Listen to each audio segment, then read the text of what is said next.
Muy buenas a todos y bienvenidos a mi canal. Bienvenidos al análisis de una de las películas más conocidas y emblemáticas de Estudio Ghibli. Mi vecino Totoro es un clásico de la animación, una obra instaurada ya en el imaginario colectivo con imágenes y personajes muy reconocibles. Además, también es considerada una de las películas más infantiles del estudio, ya que tanto por sus formas como por la sencillez de la trama, da la impresión de ser una historia liviana y contada sin entrar demasiado en materia y sin ahondar en el drama.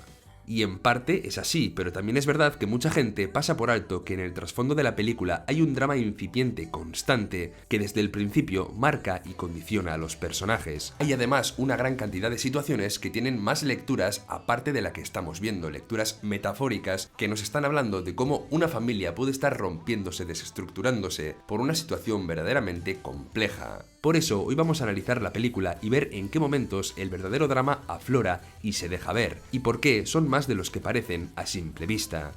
Así que ya sabéis, suscribíos para no perderos más análisis de Estudio Ghibli, llevo ya unos cuantos a la espalda y podéis verlos en mi canal, dejad un like para apoyar el vídeo que ayuda muchísimo y además es gratis, y vamos allá con este análisis.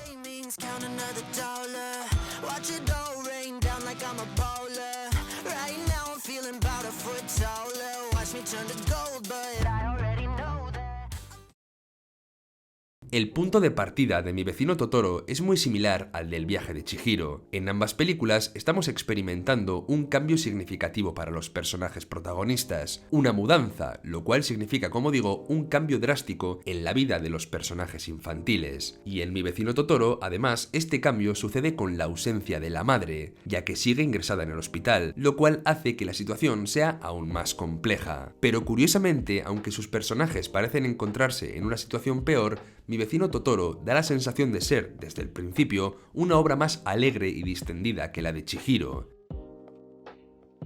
Y esto sucede porque el tono y el lenguaje narrativo usados en esta película están centrados en transmitir la alegría, la emoción y el entusiasmo de los personajes ante este cambio, viviéndolo desde su perspectiva infantil y haciendo que el drama aparezca en momentos puntuales, mientras que el viaje de Chihiro ya desde el principio comienza con un aire más nostálgico, solemne y con un ambiente enrarecido o incluso triste. Pero ya veréis que a pesar de las formas edulcoradas y suavizadas, y a pesar de centrarse más en lo alegre, Mi vecino Totoro esconde un drama familiar complicado que se siente incluso desde las primeras escenas.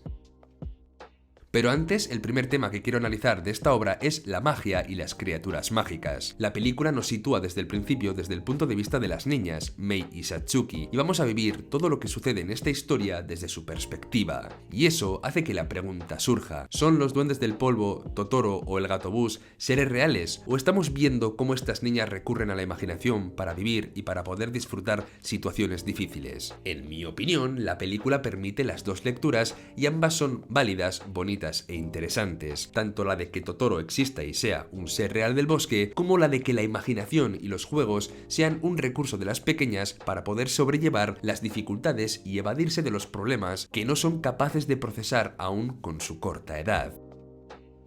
Pero bueno, vamos ya a fijarnos en una de las primeras escenas de la película, porque aún sin saber nada de los personajes, vemos cómo Mei y Satsuki comienzan a jugar con la estructura que tenemos en el porche de su casa nueva. Una estructura que se percibe verdaderamente inestable, que se mueve además de forma peligrosa y que deja caer fragmentos que pueden ser incluso peligrosos para los personajes en caso de ser golpeados. Esta escena es, sin decirlo, una metáfora que nos habla de la inestabilidad real que está viviendo la familia. Una inestabilidad que además es peligrosa para la infancia de las dos niñas. Parece una escena inocente, parece una escena que no va más allá, pero sin querer te preocupas por las niñas y sientes que están jugando con algo que es verdaderamente peligroso. Que detrás de las risas, que detrás de los juegos puede haber algo ahí que sea capaz de hacer daño a las protagonistas. De hecho, si os fijáis más adelante, el padre ha fijado y arreglado este pilar de madera, estabilizando así la estructura, porque la película, desde el principio y de forma silenciosa, pone muy en valor la labor de Tatsuo para manejar esta compleja situación.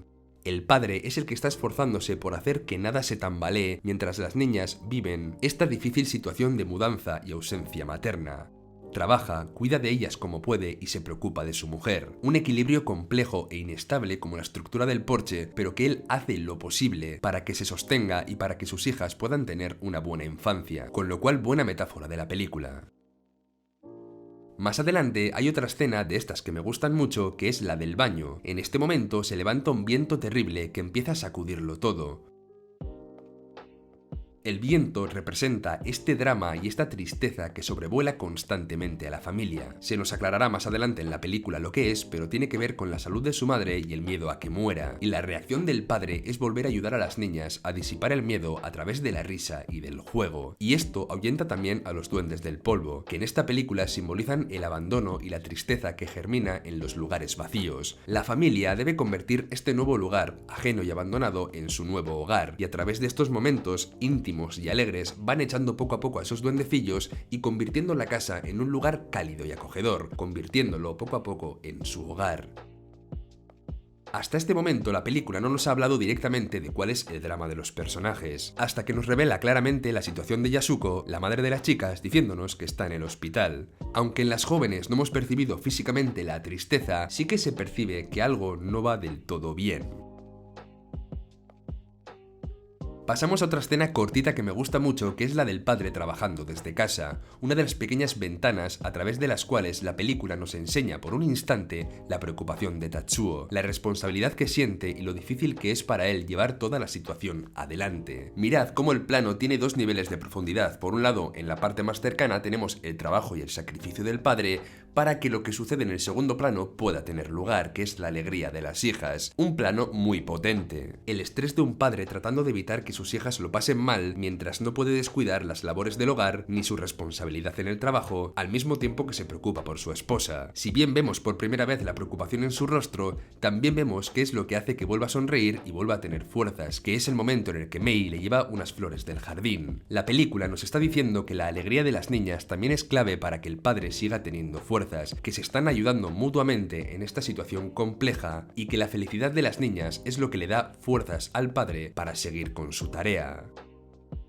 Otro personaje que también está adquiriendo más responsabilidades de las que quizá debería con su edad es Satsuki, ya que de alguna forma está cuidando de la familia también, tratando de ocupar ese espacio que su madre ha dejado, obligándose de alguna forma también a dejar parte de su infancia a un lado para tomar responsabilidades que no le corresponden, pero que debe hacer también por la familia. De hecho, va a ser ella y su responsabilidad con respecto a su hermana la que al final de la película nos va a hablar de cómo Satsuki está cuidando de Mei. Y bueno, por fin aparece Totoro. Mei se encuentra con él, ya sea real o no. Este espíritu del bosque representa la bondad, la fuerza interior y lo que asociamos a la seguridad y a un lugar seguro. Todo esto siempre asociado a la naturaleza y a la capacidad que Miyazaki le atribuye a esta de sanar a las personas como si fuera casi algo terapéutico, temática que ya ha trabajado además en otras obras. Totoro va a aparecer en la película para representar la valentía que las niñas deben sacar en los momentos difíciles y tal y como dice su padre, no es siempre fácil ni posible encontrarlo.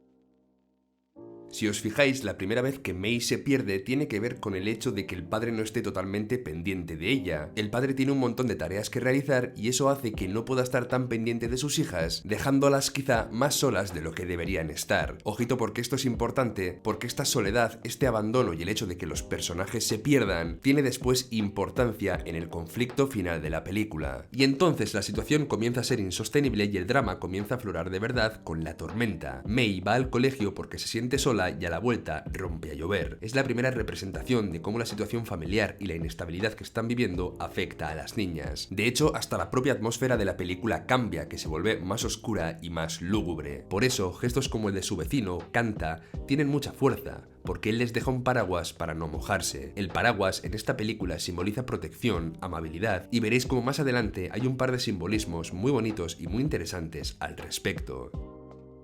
Las niñas van entonces a esperar a su padre a la parada y él no termina de llegar. Y es en ese instante cuando más solas y más desamparadas se sienten, con su padre trabajando, ausente, y su madre en el hospital. ¿Y quién aparece en este momento para darles fuerzas? Pues sí, Totoro, que es quien les ayuda a sostener la situación hasta que su padre llega. De ahí la metáfora de que Totoro puede ser algo irreal o la representación de la fuerza que están sacando las niñas para poder soportar estos momentos difíciles. Esa esperanza de que todo va a salir bien. Pero hay un gesto muy bonito bonito, y es que Satsuki le presta el paraguas al espíritu del bosque, y él, a cambio, le da unas semillas. Este gesto de amabilidad tendrá su respuesta o su eco más adelante, porque Mei y Satsuki plantan las semillas que al principio no parecen estar germinando. Esto es un simbolismo de cómo se pueden sentir los personajes tras la mudanza. Al igual que las semillas, ellas no consiguen arraigar en esta nueva tierra y germinar, poder ser felices y sentir que ese es su hogar. Se sienten aún unas extrañas.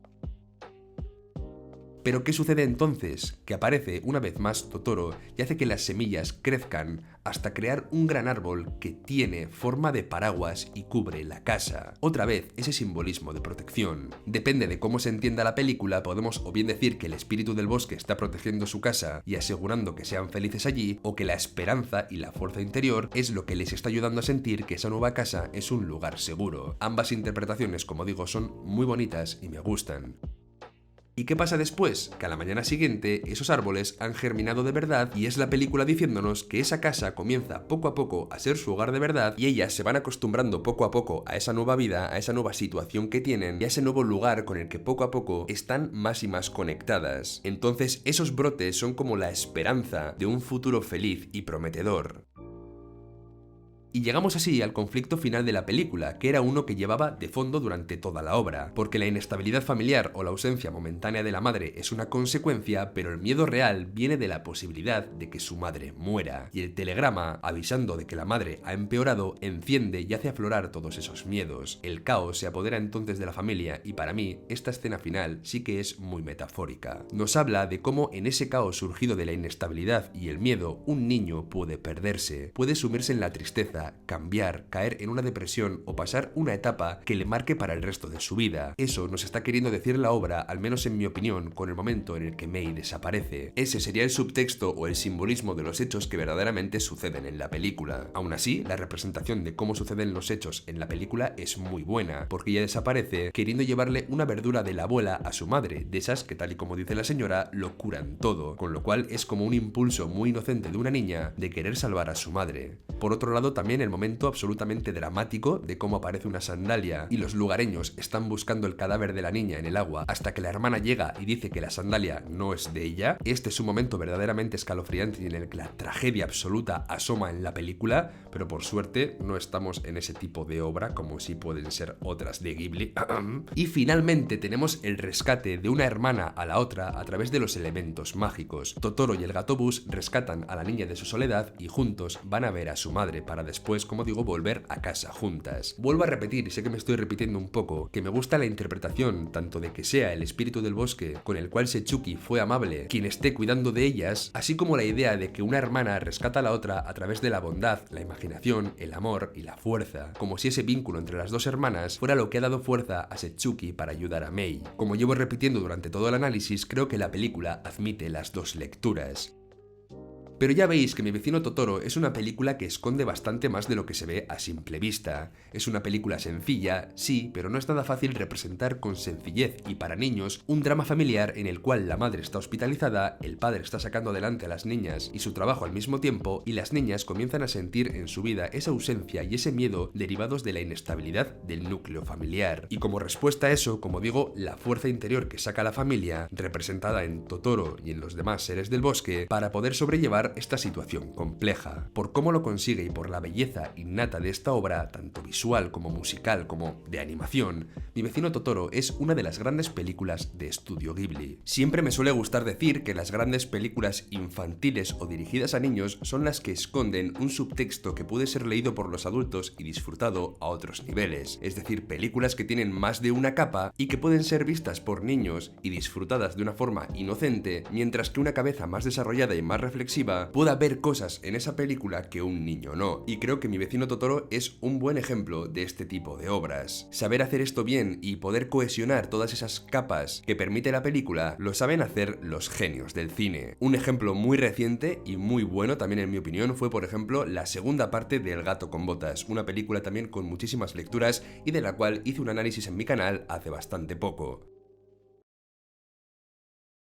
Y hasta aquí el análisis de Mi vecino Totoro. Espero que os haya gustado la review, que os haya servido para darle más matices y más capas a una película que de manera superficial puede parecer un poco infantil, que cuando la volváis a ver seáis conscientes de que el drama familiar está presente de manera constante mientras las niñas y el padre tratan de sobrellevar toda la situación. Quiero que digáis también en los comentarios qué explicación os gusta más sobre la película, el hecho de que Totoro sea real como un ser del bosque, como una especie de espíritu que protege a la familia, o la idea de que sea imaginario entre comillas por estar desde la perspectiva de las niñas y que eso es como un elemento metafórico que daría fuerza a los personajes para salir adelante. Contadme, como digo, en los comentarios cuál os convence más. Ya sabéis, suscribíos para no perderos más análisis de películas de Estudio Ghibli. Si queréis alguna podéis ponerlo en los comentarios y puede que me piense hacerla o no. Dejad un like para apoyar el vídeo. Obviamente, cuanto mejor le vaya el vídeo y cuantos más likes tenga, más ganas de analizar otra película de Ghibli me darán. Y nos vemos dentro de poco por el canal. Hasta pronto. Para terminar, os recuerdo que este año he publicado un libro, Nubes de Óxido, que puede adquirirse en el link de la descripción, y está disponible tanto en España como en un montón de países de Latinoamérica. Así que ya sabéis, esta es una forma de apoyar el canal. Muchas gracias.